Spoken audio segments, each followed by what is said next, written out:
Recording start हो गया है। आज का सेशन है हमारा psychology part number 2। Psychology part number 1 में हम लोगों ने डिस्कस किया था। क्या डिस्कस किया था हमने हमने डिस्कस किया था about the psychology. Psychology discuss की थी, राइट। और हम लोगों ने बैक टेस्टिंग के बारे में देखा, फॉरवर्ड टेस्टिंग के बारे में देखा था, रियल ट्रेड के बारे में थोड़ा सा देखा था, इमोशंस के बारे में हमने समझा था एग्जाम्पल के साथ में। गुड इमोशन और बैड इमोशन, दोनों ही इमोशन क्यों सही नहीं होते हैं ट्रेडिंग के लिए, ये चीज हम लोगों ने देखा था। Give me a second please.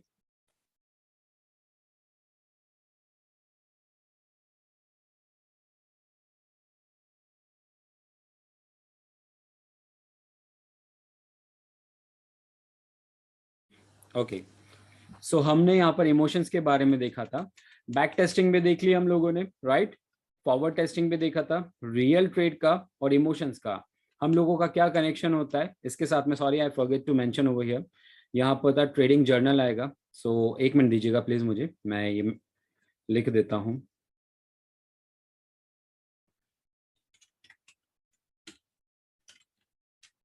Trade journal Arial 30।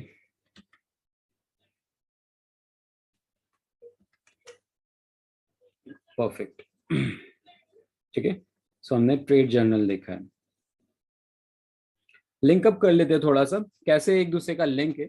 Strategy में हम लोगों की स्ट्रैटेजी आती है, स्ट्रैटेजी के बारे में हमने कुछ भी डिस्कशन नहीं किया और जरूरत नहीं है डिस्कस करने की, बिकॉज वो साइकोलॉजी का पार्ट नहीं है, पूरी एक ट्रेनिंग का पार्ट होता है। ये ट्रेनिंग जो मैं अपने बड़ी ट्रेनिंग के अंदर लेता हूँ, ये पूरी की पूरी चीजें सिखाता हूँ, राइट। सो उसमें कवर अप कर रहा हूँ मैं, और आप इसे देखेंगे। साइकोलॉजी के लास्ट सेशन में हमने जब देखा था, उसमें हम लोगों ने बैक टेस्टिंग को देखा है, राइट, और फिर फॉरवर्ड टेस्टिंग के बारे में देखा है। रियल ट्रेड जब हम लोग करते हैं तो उसमें इमोशंस आते हैं, और इमोशंस किस टाइप के होते हैं। यहाँ पर दो इमोशंस के साथ में हम लोग ट्रेड करते हैं।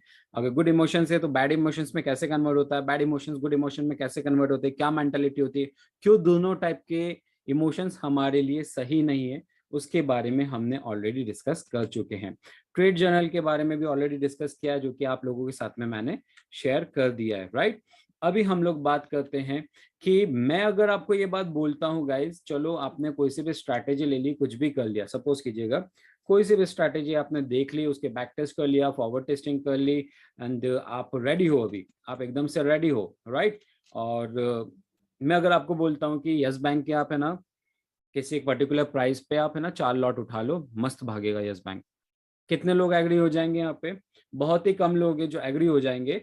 और अगर एग्री भी हो जाएंगे तो मे बी पॉसिबल मेरे ऊपर ब्लाइंडली ट्रस्ट करके वो एकदम से ट्रेड ले लेंगे, राइट। तो यहाँ पर प्रॉब्लम ये होता है कि उनको छोटा सा भी लॉस दिखेगा, जबकि यस बैंक, अगर मैं बोल रहा हूँ यहाँ पे से 10 पॉइंट्स का टारगेट है यस बैंक में, एग्जाम्पल दे रहा हूँ मैं, ठीक है, 10 पॉइंट्स का टारगेट है, स्टॉप लॉस से 4 पॉइंट्स का, या स्टॉप लॉस भी 10 पॉइंट का, चलो क्या है, टारगेट हमारे पास 10 पॉइंट का है, स्टॉप लॉस की बात करेंगे, स्टॉप लॉस भी 10 पॉइंट का है। और यहाँ से ये कर लो, बड़ा टारगेट आएगा, 10 पॉइंट्स का टारगेट मिलेगा। बट आप जो है वो बिल्कुल भी किसकी तरफ नहीं देखोगे, रिस्क मैनेजमेंट की तरफ नहीं देखोगे। आपके पास फंड होगा, एग्जाम्पल 2 लाख 3 लाख, या जितना भी आपके पास फंड होगा, 25 30 50 हजार रुपए, आपको अगर ऑप्शंस के अंदर अपॉर्चुनिटी मिल रही होगी, आप एंटर हो जाओगे, राइट। जितने भी फंड के हिसाब से, आपकी कैपेसिटी के हिसाब से आप एंटर हो जाओगे। बट आपने क्या देखा है, रिवॉर्ड देखा है। आपने क्या देखा है, रिवॉर्ड देखा है।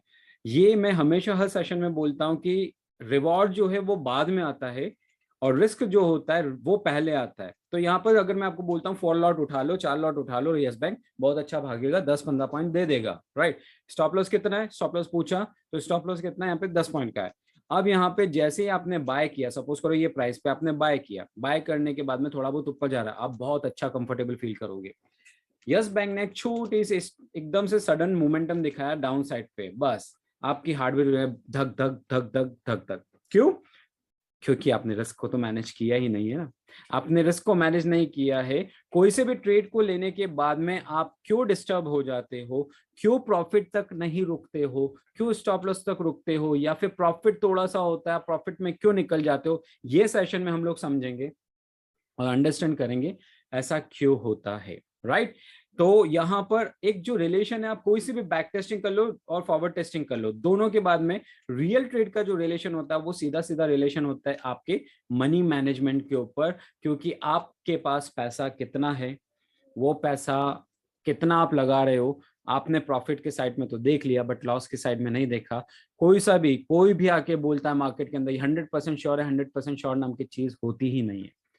मैं बहुत ज्यादा श्योर हूं ये बात बोलता हूं, मैं बहुत ज्यादा प्रोबेबिलिटी है ये बात बोलता हूं, क्योंकि मैं मार्केट के मोमेंटम को देख चुका होता हूं। बट मैं ये बात नहीं बोलता मैं 100% श्योर हूं। नो बॉस, ऐसा बोलना गलत होगा। मार्केट इज सुप्रीम, भगवान ऐसा कर देंगे 100% श्योर हूं, ये बोल ही नहीं सकता कोई।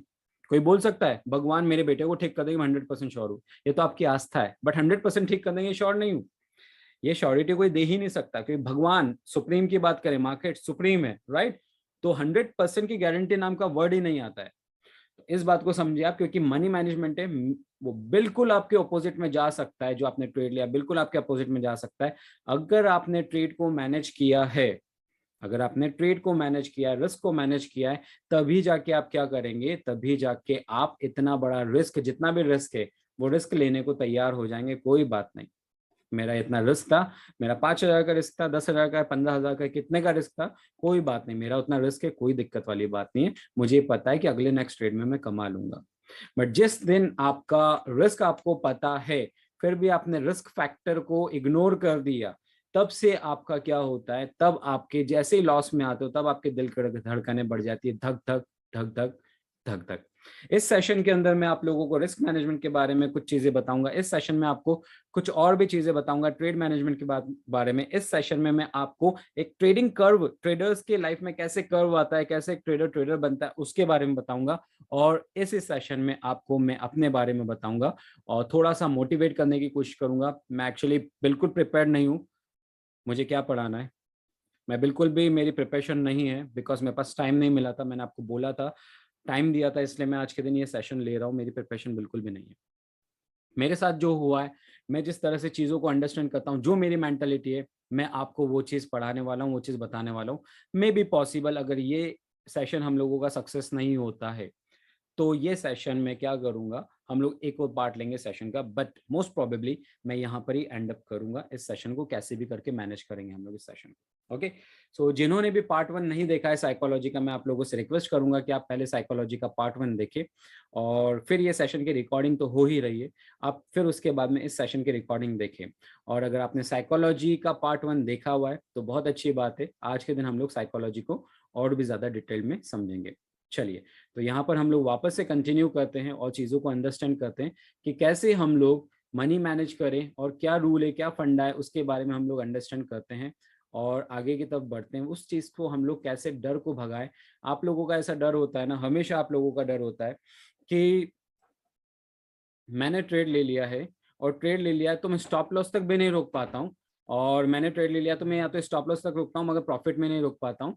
मैं लॉस हो रहा होता है, मैं सोचता हूँ कैसे भी करके मेरा लॉस कवर हो जाए, और प्रॉफिट में आता है तो फटाक से आप एग्जिट हो जाते हो। वो भले ही आपका 200-400 रुपए का प्रॉफिट क्यों ना रहो। ये होता है ना आप लोगों के साथ में, कभी कभी इस लेवल से बाय करना है, बाय हो रहा है, अरे बहुत बढ़िया बहुत बढ़िया, मैंने 2,000 रुपए का प्रॉफिट देखा, ठीक है, 2,000 रुपए का प्रॉफिट देखा, सडन एक डाउन साइड पे मोमेंटम आया, वो 2,000 की जगह पे आपने 4,000 का लॉस देखा। 4,000 का लॉस देखा, अब आप बोलो क्रॉस फिंगर करके बैठे हुए हो कि यहाँ से मार्केट को ऐसे भी करके बस मेरी प्राइस पे चले जाए, बस मुझे प्रॉफिट दे दे, बस मुझे प्रॉफिट दे दे। और जैसे ही वो मार्केट मोमेंटम देता है, आप बोले वाह चलो मैं प्रॉफिट में आ गया। अब आप वेट करते हो, मगर वहां पर मार्केट का मोमेंटम नहीं होता है।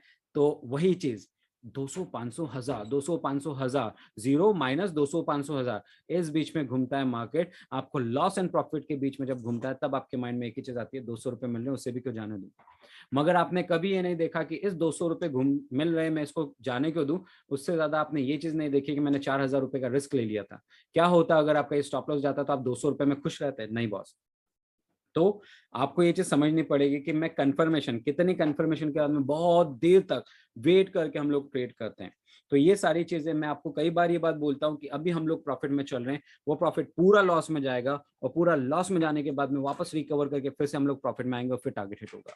ये चीज होती भी है लाइव मार्केट के अंदर, राइट। इसी वजह से हम लोगों ने कल के ट्रेड में, कल के दिन हम लोगों ने जो ट्रेड लिया था, करेक्ट, इसी वजह से हम लोगों ने मैं चाहता तो यहाँ पे प्रॉफिट बुक बहुत आराम से कर सकता था। यहाँ से हम लोगों ने कहीं पे एंट्री ली थी, यहाँ से 60 पॉइंट्स का यहाँ पे मोमेंटम हम लोगों को ऑप्शन के अंदर मिला था, बट मैंने प्रॉफिट बुक नहीं किया बिकॉज मुझे ये बात पता थी कि हमारा सपोर्ट लेवल पर है, ये थोड़ा सा नीचे आएगा, जो मेरी एंट्री प्राइस है उससे नीचे आएगा, लॉस दिखाएगा, फिर से ऊपर जाएगा। ये बात मैं श्योर था इस बात के ऊपर, श्योर इन द सेंस क्योंकि हम लोग सपोर्ट लेवल पर थे। बट अनफॉर्चुनेटली क्या हुआ, कितने भी आप श्योर हो मार्केट इज सुप्रीम, जिस तरह से मैंने आपको बताया मार्केट सुप्रीम है, आप हमेशा अपने रिस्क को मैनेज करके चलो। ठीक है, सो इस चीज को आपको समझना है कि हमेशा अपने रिस्क को मैनेज करके चलो। अब यहाँ पे कुछ पॉइंट्स है जिसके बारे में मैं आपको बताना चाहूंगा। रिस्क मैनेजमेंट के बारे में हम लोग जान लेते हैं। रिस्क मैनेजमेंट आपको क्या करना है, कैसे रिस्क मैनेज करना है। पहली बात, आप अगर एक बिगनर ट्रेडर हो, आपने ट्रेडिंग स्टार्ट करी है और आप सीधा सीधा फ्यूचर एंड ऑप्शन के अंदर आए हो, रिस्क मैनेजमेंट जो बहुत ज्यादा अच्छी तरह से हो सकता है वो हो सकता है आपका इक्विटी के अंदर। इक्विटी के अंदर आप शेयर्स लो, अपने हिसाब से शेयर्स ले सकते हो और उसमें रिस्क भी बहुत कम होता है। बट इसी जगह पर जब आप ट्रेड कर रहे होते हो फ्यूचर एंड ऑप्शन के अंदर में, तब आपका रिस्क आप मैनेज नहीं कर पाओगे अगर आपके पास पैसा कम है तो। ऑप्शंस के अंदर इसलिए होता है या तो आप इस पार जाओगे या तो आप उस पार जाओगे। कहने का मतलब ये है, ऑप्शंस आपको या तो इस पार लगा देगा, लिमिटेड फंड के साथ में अनलिमिटेड प्रॉफिट देता है, या तो लिमिटेड फंड भी पूरा लेके जाता है। सो ऑप्शंस सबसे ज्यादा रिस्की है। फ्यूचर एक बार सेफ है बट ऑप्शन सबसे ज्यादा रिस्की है क्योंकि उसके अंदर टाइम वैल्यू लगती है। ये चीज आपको हमेशा ध्यान रखना पड़ेगा। हम बात कर रहे हैं रिस्क मैनेजमेंट के साथ में रिस्क को कैसे मैनेज किया जाए। रिस्क मैनेजमेंट का सीधा सीधा जो रिलेशन है, सीधा सीधा रिलेशन है, वो है आपके एसएल से। How much points your SL is, right. आपके कितने पॉइंट्स का एसएल है, कितने पॉइंट का आपका एसएल आ रहा है। आपको एसएल को कैसे सेट करना है, रिस्क मैनेजमेंट को कैसे करना है, आपको उसके बारे में देखना पड़ेगा। मुझे एक मिनट दीजिएगा प्लीज।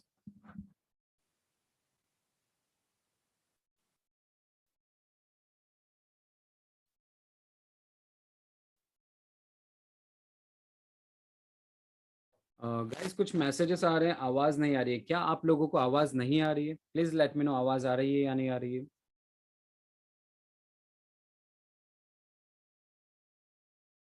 आ रही है, आ रही है। मुझे कुछ टेलीग्राम पे मैसेजेस आए हैं और मुझे रोक के बोला गया है कि मेरी आवाज नहीं आ रही है। आवाज is okay, voice is okay, बहुत धीरे आ रही है। मैं कोशिश करता हूँ आप लोगों को इस लेवल पर ले जाने की। अब आप बताएं आपको मेरी आवाज कैसे आ रही है, बट आपको थोड़ा से ज्यादा लाउड आएगी अभी। आ रही है, क्लियर आ रही है, क्लियर है, आ रही है, स्लो है, अभी आ रही है। ओके परफेक्ट, चलो ये सेशन आपके लिए लाउड है अभी। बहुत अच्छा, ठीक है ठीक है, चलिए। सो हम लोगों ने बात किया रिस्क मैनेजमेंट का। आपका सीधा सीधा जो रिलेशन है वो है होता है स्टॉप लॉस से। जब आप अपने स्टॉप लॉस के पॉइंट्स नहीं देखते हो, जब आपको ये नहीं पता है कि आपका स्टॉप लॉस कहाँ पे लगा है, तो आप कभी भी अपने रिस्क को मैनेज नहीं कर पाओगे। आप भले ही आप फ्यूचर में रहो, ऑप्शन में रहो, स्पॉट आप इक्विटी में ट्रेड करो, किसी में भी ट्रेड करो, तो आपका सीधा सीधा रिलेशन आता है स्टॉप लॉस से। अगर हम लोग बात करते हैं स्टॉप लॉस की, मैं आपके सामने एक फ्यूचर का चार्ट ही ओपन करते हैं। यहाँ पे जस्ट फ्यूचर को लेते हैं, ठीक है। मैं अगर बात कह रहा हूँ कि मैंने यहाँ पे एंट्री लेनी है, मैं फ्यूचर के अंदर की बात कर रहा हूँ, जस्ट हम लोग एक ऑप्शन लेते हैं, ऐसा अंडरस्टैंड करते हैं कि मैं फ्यूचर के अंदर ट्रेड कर रहा हूँ। अगर मैंने यहाँ पे एंट्री लेनी है, हाई लोज के फॉर्मेशन बने, मुझे ऐसा लगा कि मुझे यहाँ पे एंट्री लेनी है, मैंने एंट्री लिया है, सो आई मस्ट नो कि मेरा स्टॉप लॉस यहाँ पर ही कहीं पे होगा। मुझे ये बात पता है। तो इसी तरह से अगर मैं फ्यूचर में यहाँ से एंट्री लेके यहाँ तक का स्टॉप लॉस होगा, सो 110 पॉइंट का स्टॉप लॉस है। इसी जगह पर मैं अगर 200 क्वांटिटी का ट्रेड करता हूँ, सो 200 क्वांटिटी मल्टीप्लाई बाय 110, वो जो भी स्टॉप लॉस आएगा वो उतना लॉस वो मुझे बेयर करने के लिए रेडी हूं मैं, उतना लॉस मैं रेडी हूं मार्केट को देने के लिए। ठीक है, मार्केट मेरा लेके जाता है, कोई दिक्कत नहीं है ना। सो इसी तरह से यहाँ पर प्रॉफिट आएगा, प्रॉफिट बात की बात है, बट मेरा रिस्क को मैं मैनेज करके चलूंगा। कि एग्जांपल के लिए अगर हम लोग मल्टीप्लाई करेंगे 200 क्वांटिटी मल्टीप्लाई बाय 110, जितने भी पॉइंट्स आते हैं, जितने भी पॉइंट्स आते हैं, सो उतने पॉइंट्स में क्या हूं, मैं मार्केट को, या उतना अमाउंट मैं मार्केट में लूज करने के लिए रेडी हूं।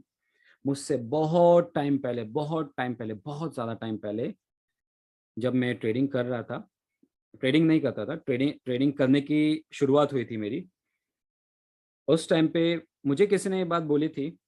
ऑप्शन सेलिंग मैंने स्टार्ट नहीं की थी, मैं ट्रेडिंग करने के एक कदम आगे था, ऑप्शन सेलिंग के बारे में भी थोड़ा थोड़ा सा जानने लगा था, कुछ चीज़ें अंडरस्टैंड करने लगा था। तब मुझसे किसी ने बात बोली थी कि आप कितना पैसा लूज करने को रेडी हो। सो आई वाज लाइक, क्या पागल आदमी है ये। मैं पैसा कमाने के लिए आया हूँ, मैं लूज करने के लिए हूँ। आज मुझे पता चलता है कि अगर मैं आपको बोल रहा हूँ कि आपका पहले स्टॉप लॉस जाएगा, मतलब 100% आपका रिस्क पहले है, रिवॉर्ड बाद में आएगा, तो आप में से बहुत सारे नए लोग ये होंगे, ये बात बोल रहे होंगे कि कैसा अजीब सा टीचर है ये, मतलब आप पहले बोल रहे हो कि आपका 100% लूज होगा। आपको ये सोच